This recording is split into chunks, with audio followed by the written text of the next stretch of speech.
Le 9 novembre dernier, vous avez, lors d'un débat avec Jean-Luc Mélenchon organisé par Regard, déclaré « Il y a une candidature de combat, celle de Jean-Luc, là où les écologistes sont condamnés à une candidature de témoignage ».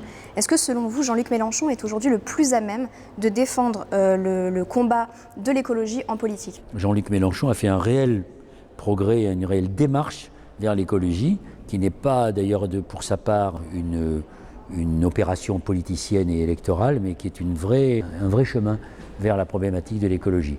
Alors c'est vrai qu'aujourd'hui, la candidature de Yannick Jadot, que je soutiens, n'est plus une candidature de témoignage pour l'instant que de combat.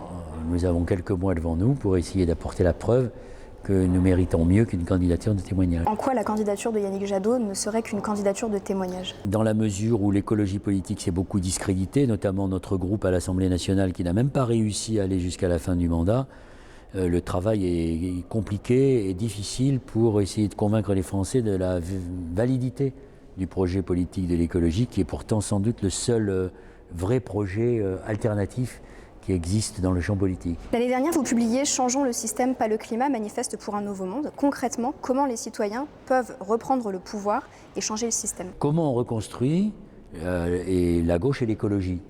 Est-ce qu'on le reconstruit avec les appareils? Moi je pense que non. Je pense qu'aujourd'hui le Parti socialiste, en tant qu'entité politique, est en train de finir, de mourir, et qu'il faut, sur les décombres de avec les militants qui existent toujours et qui sont toujours là, et avec la société civile, tous ceux qui ne se reconnaissent plus dans la politique, c'est avec eux qu'il faut se réconcilier. Ce sera un chemin beaucoup plus long qu'on ne le pense, et c'est avec eux qu'il faut reconstruire. Mais on ne peut pas le faire de manière verticale, et uniquement avec les appareils, sinon ce sera la reproduction d'un même statu quo dont on voit qu'il est absolument nocif pour la relation du politique au citoyen.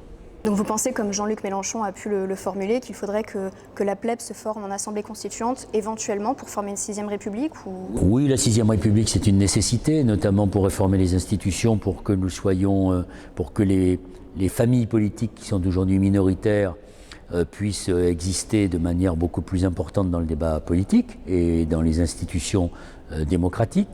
La plèbe, c'est une idée que nous défendons aussi dans Changeons le système, pas le climat, qui s'inspire de ce qui s'était passé sous l'Empire romain. Je pense qu'il faut qu'on s'inspire de cela pour redonner du pouvoir au peuple. Redonner du pouvoir au peuple, ça ne veut pas dire qu'on est dans une logique révolutionnaire, mais qu'on est dans une logique de transformation où les citoyens auront plus de pouvoir de décision sur leur destin.